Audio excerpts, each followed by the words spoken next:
ეს კადრები გამოცემა მონაკო დეილიმ სოციალურ ქსელში გამოაქვეყნა. ვიდეო მასალაში, სადაც მდიდარი ადამიანების რჩეულ კურორტზე მილიონერების ცხოვრებაა ასახული, ჩანს დეპუტატი ირაკლი ზარქუაც. ევროკავშირის მაგინებელი პარლამენტარი კადრში კაზინო მონტე-კარლოს წინ თანმხლებ პირთან ერთად ჩნდება და მალევე ქრება. ზარქუა ვიდეო მასალის გამოქვეყნებამ უხერხულ მდგომარეობაში ჩააგდო და თავის მართლებას სოციალურ ქსელებით ღამითვე დაიწყო. ბატონო ირაკლი, თქვენ გელოდებით. გავიგეთ, რომ პარლამენტში კომენტარის გაკეთება გსურდათ და ეს უკვე დღევანდელი კადრებია. ზარქუა პარლამენტის ეზოში ჟურნალისტებს დაენახა იმის სადემონსტრაციოდ, რომ არა მონაკოში, არამედ თბილისშია. მონაკო დეილის კადრები, რომ იანვარში არ იყო გადაღებული, ეს ისედაც ცხადია, რადგანაც მონაკოში ახლა 10 გრადუსია. ზარქუას გადასაღებად პარლამენტის ეზოში პრესსამსახურმა მიგვიწვია, ზარქუამ კი კამერების დანახვის შემდეგ გაითამაშა, რომ ეს ყველაფერი თითქოს მისთვის სრული მოულოდნელობა იყო. გვინდა რომ ირაკლი ღარიბაშვილს რამდენ ახალცას გილოცავთ?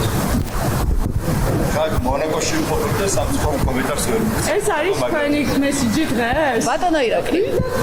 ბატონო ირაკლი მონაკოში დაგვენახა და წავიდა. არადა კითხვები პასუხგაუცემელი დარჩა. ღამით ზარქუამ დაწერა, რომ ეს ვიდეო ხელოვნური ინტელექტის შემოქმედებაა. ჩნდება კითხვა, თუ გამოცემა მონაკო დეილის გვერდზე კადრებში ირაკლი ზარქუა ტექნოლოგიების გამოყენებით ჩაამონტაჟეს, მაშინ რატომ არ უჩივის დეპუტატი მათ? ირაკლი ზარქუა იზარებს, რომ ხელოვნური ინტელექტით არის გაკეთებული, AI გააკეთაო ეს. სამწუხაროა, ხელოვნური ინტელექტი ყოფილი. მოკლედ ფეიკია ამბობ. რა ვქნა, მე რა ვქნა? არა, ქართული ოცნება რომ უჩივლა ბლოგს მონაკოში, რომელმაც ესე გააყალდა ირაკლი ზარქუას ვიდეო და ის ჩასვა დაამონტაჟა ირაკლი ზარქუა ინტერნეტში. ერთ ისტორიას მოგიყვებით რა. რუსულ ენაზეა. რუსული ანდაზის გახსენება ზარქუაზე საუბრის დროს დეპუტატმა ქადაგიშვილმა გადაიფიქრა. როგორ აღმოჩნდა ევროკავშირის მაგინებელი და ევროკავშირის ქვეყნების ნაწილის მიერ სანქცირებული დეპუტატი მონაკოში. პირველების ინფორმაციით ეს კადრები ზაფხულშია გადაღებული, სადაც ირაკლი ზარქუა თანმხლებ პირებთან ერთად მონაკოში იმყოფებოდა. მოედანი კაზინო მონტე-კარლოს წინ მდებარეობს და ადამიანების თავშეყრის ადგილია.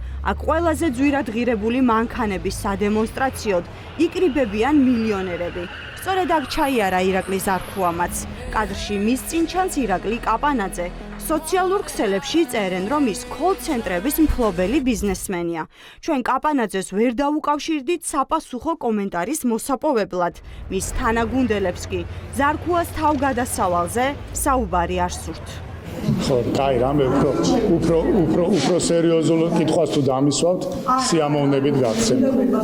რაზე უნდა გიპასუხოთ, ეხლა რაზე გიპასუხოთ? რას ვაპირებ? ვის უნდა უჩივლო? კარგი თუ ძმა ხარ რა. ზარქუა თავის მართლების წერილში წერს, რომ მისი ვიდეო აქტივისტებმა გამოჩიჩქნეს. იმავე წერილში ამ ყველაფერს ხელოვნურ ინტელექტს უკავშირებს, თუმცა საბოლოოდ მაინც არ პასუხობს კითხვებს. ეჭვები ნინო წილოსანსაც გაუჩნდა, რომ ზარქუა მონტე-კარლოს მოედანზე რეალურად არ იყო და ხელოვნური ინტელექტით ჩასვეს. მე ვფიქრობ, ეს ის თემა არის, რომელზეც თავად ირაკლი ზარქუა უკეთეს პასუხს გაგცემთ და ის არის ლეგიტიმური პირი, ვინც ამ ყველაფერს უნდა ისაუბროს. ხელოვნურ ინტელექტს რაც შეეხება, არ ვიცი, რაღაც იმ ვიდეო კადრებში არსებული ქალები ნამდვილად მგონია, რომ ხელოვნური ინტელექტის და ასე ვთქვათ, AI-ის პროდუქტი არის, მაგრამ ეს ხუმრობი.